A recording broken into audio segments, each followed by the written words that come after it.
ናይ ልምዓት ዛዕባና ሰብ ሙሉእ ዶ ጎደሎ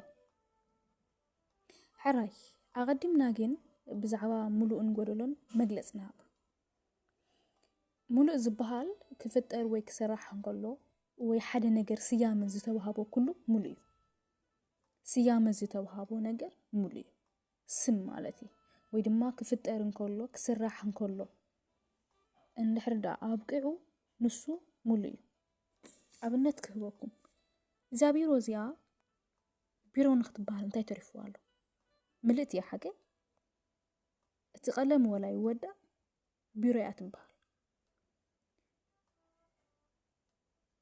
ወላ ይወዳእ እየ ዝብለኩም ዘለኹ እንታይ እያ ትበሃል ቢሮ እያ ትበሃል ሕጂ እዛ ደፍተር እዚኣ ውሽጣ ተጻሒፉ ይጽሓፋ ደፍተር እያ ትበሃል ይጽሓፋ ደፍተር እያ ትበሃል ደፍተር ንኽትበሃል ዝተረፋ ነገር ድማ የለን ሕጂ እዚኣ ርኢኹም ስያመ ተባሂብዋ ደፍተር ተባሂላ ኣላ ሓደ ነገር ስያመ እንድሕር ተባሂብዎ ተሰሪሑ ተወዲኡ እንድሕር ተባሂሉ እንታይ ይበሃል ሙሉእ ይበሃል ጎደሎ እንድሕር ኮይኑ ግን ደፍተር ንኽትበሃል ደፍተር ተባሂላ ንኽትስየም ገና ዝተረፋ ነገር እንድሕር ዳሃሉ ሓደ ነገር ንስያመ ዘይበቕዐ ወይ ድማኒ ሓደ ኣካል ርእሱ ዝኸኣለ ንኸይኸውን ዝተረፈ ነገር ወይ ስም ዘይብሉ ነገር ከዓ ጎደሎ ይበሃል ትረዲእኩም ዲ ሕጂ ሰብ ብባህሪኡ ብተፈጥሮኡ ሙሉእ ዶ ይሙሉእ ሰብ ንኽበሃል እንታይ ተሪፍዎ ቀጻሊ እንታይ ይበሃል ሰብ ጎደሎ እዩ ሰብ ዓለም ትሻዓንተ ዝበሃል ነገር ኣሎ ሓቂ ሕጂ ሰብ ጎደሎ ክበሃል ከሎ ብምንታይ እዩ ጎደሎ ሰብ ንኽበሃል እንታይ ተሪፍዎ ማለት ሰብ ብተፈጥሮኡ ብባህሪኡ ሰብ ሙሉእ እዩ ዝተረፈ ነገር የለን ሰብ ንኽበሃል ዝተረፈ ነገር የለን ተሰሪሑ ተወዲኡ ሰብ ተባሂሉ ተሰይሙሉ ዝተሰየመ ነገር ኩሉ ተወዲኡ ወይ ድማኒ ሙሉእ እዩ ጎደሎ ዝበሃል ነገር የለን ሰብ ብባህሪኡ ብተፈጥሮኡ ሙሉእ እዩ ሕጂ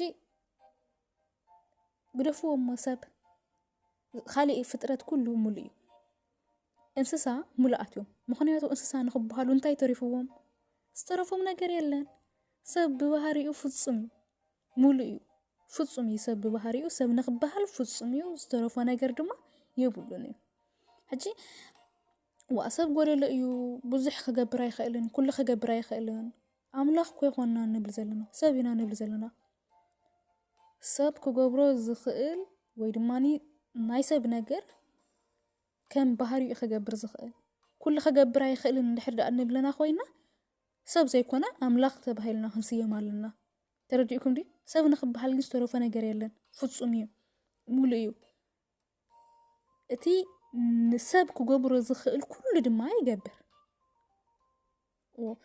ኣምላኽ ናይ ኣምላኽ ሰብ ናይ ሰብ እንስሳ ናይ እንስሳ ተረዲእኩም ኣሎ እንስሳ ሙሉእ እዩ ምሽለኩም እንስሳ ናይ እንስሳ እዩ ዝገብር ናይ ሰብ ክገብር ኣይኽእልን ሰብ ከዓ ናይ ሰብ ክገብር ዝኽእል እምበር ናይ ኣምላኽ ክገብር ኣይኽእልን ስለዚ እንታይ ዝበሃል ኣባሃላ ለመስለኩም ሰብ ኩሉ ኣይኽእልን ስለዚ ሰብ ጎደሎ ይበሃል ኖ ካብ ምንታይ ጎደሎ ሰብ ተባሂሉ ተሰይሙሎ ምክንያቱ ስለዝተወድእ ተሰሪሑ ተወዲኡ ሙሉእ ብባህሪኡ ብተፈጥሮ ስለዝኾነ እኮ ሰብ ተባሂሉ ስለዚ እንታይ ተሪፍዎ ሰብ ጎደሎ ክበሃል ነቲኣ ደፍተር ኢለኩም እዩ ደፍተር ተሰሪሓ ተወዲኣ ስያሜኣ ደፍተር ተባሂላ ተሰሚያ ኣላ ሕጂ ትፅሓፋ ደፍተር እያ እታ ቢሮ ንባዕላ ዝተረፋ ነገር የለን እቲ ቀለም ፅሒፍና ምስ ወዳእናዮ ኸማን ደፍተር እያ ተባ ቢሮ እያ ትበሃል ዝተረፋ ነገር የለን ተሰሪሓ እያ ሕጂ ከመይ ድዩ ሰብን ሰብኣውነትን ይፈላለዩ ሰብኣውነት ናይ ሰብ ባህሪ ምንፅብራቕ እዩ ከምቲ ዝተፈጠርካዮ ምንባር ማለት እዩ ከምቲ ዝተፈጠርካዮ ምንባር ሰብ ኮንካ ተፈጢርካ ናይ ሰብ ባህሪ ክትንፀባርቕ ኣለካ ሰብ ኮንካ ተፈጢርካ ግን ሰይጣን ዝበሃል ኣካል ዝገብሮ ተባሂሉ ዝግለጽ ወይ እንስሳ ዝገብርዎ ወይ ድማ ፍኑው ዝኾነ ካሊእ ናይ ሰብ መግለፂታት ዘይኮነ ትገብር ለኻ እንድሕር ዳ ኮንካ ሰብኣውነት ዘይብሉ ይበሃል ሕጂ ሰብኣውነት ንፅብራቕ ናይ ሰብ ዝብል ሰብ ግን ብተፈጥሮኡ ሙሉእ እዩ ብባህሪኡ ሙሉእ እዩ ሕጂ ሰብ ሙሉእ እዩ ሰብ ፍጹም እዩ ጎደሎ ዝበሃል ነገር የለን ምክንያቱ ሰብ ጎደሎ እዩ ክበሃል ዝኽእል ሰብ ክገብሮ ዝኽእል ዘይገብር እንድሕር ደኣ ኮይኑ ጎደሎ ይበሃል። እዚ ድማኒ ከምዚ ንሕና ንሰርሖ ዘይኮናስ ሰብ ንክበሃል ዝተረፈ ነገር እንድሕር ደኣ ሃልዩ ጎደሎ ይበሃል። ሓደ ግን ወላ እንታይ እስኪ ኣካል ጎደሎ ወላ እንተኮይኑ ሕጂ ሓደ ሰብ ሓደ እግሪ ዘይብሉ ይፍጠር እሞ ግን ሰብ እዩ ዝበሃል። ልክዕ ምስ ክልተ ኣእጋር ዘለዎ ሰብ እዩ ዝበሃል። እንታይ ይመስለኩም? ምክንያቱ ሰብ ክፍጠር ከሎ ሙሉእ እዩ። ሓደ እግሪ ወላ እያሃለቦ ወላ ሓደ ኢደ እያሃለቦ ሰብ ሙሉእ እዩ። ምክንያቱ በዚ እቲ መሓወርካ ይኮነን ሰብ ብርግፅ ስጋን ነፍስን ዝተዋሃደ እዩ። እቲ ስጋ ብዘለዎ ነፍሲ ኣሎ፣ ነፍሲ ብዘለዎ ድማ ስጋ ኣሎ። ክፈላለዩ ዘይኽእሉ ክተሓዋወሱ ዘይኽእሉ ብባህሪኦም ሓልዮም ድማ ዝነብሩ እዮም። ክልቲኦም ተዋሂዶም ድማ እዮም ሰብ ዝበሃል ዝመፅእ። ግን ሰብ ንክበሃል ሓደ እግሪ የብሉን ተባሂሉ ሰብ ካብ ምበሃል ዓደ ይውዕልን። እቲ ሓደ እግሪ ዘይብሉ ወላ እቲ ሓደ ዓይኒ ዘይብሉ ሰብ ተባሂሉ ንክፅዋዕ እንታይ ሓደ ዓይኒ የብሉን ኣይበሃል። እንታይ ደኣ ሰብ እዩ። ሪኢኹም ኣለኹም ሰብ ብተፈጥሮ ሙሉእ እዩ። ሰብ ብተፈጥሮ ሙሉእ እዩ። ጎደሎ ዝበሃል የብሉን። በቃ ሙሉእ እዩ። ግን እቲ ሰብ ዝበሃል ናይ ሰብ ንፅብራቅ ወይ ሰብኣውነታ ክህልዎ ዶ ይህልዎ እናቱ ምርጫ እዩ።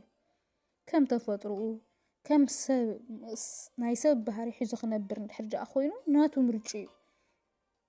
ምክንያቱ ከመይ ሰባት ተባሂልና ኣዝዩ ፍኑው ዝተኾነ ተግባር ምስ ተፈጥሮ ዝፃረር ምስ ተፈጥሮና ምስ ባህሪና ዝፃረር ንገብር እዩ። ነብስና ሕጂ ሰባት ነብስና ክንገትእ ነብስና ክንስዕር ንኽእል ወይ ዘኽእል ባህሪ ኣለና። እዚ ነገር ተዘይጌርናዮ ካብ ሰብኣውነት ንወፅእ ኣለና ገለ ይበሃል እምበር ሰብ ብተፈጥሮኡ ይኹን ብባህሪኡ ሰብ ፍፁም እዩ። ሰብ ድማ ሙሉእ እዩ።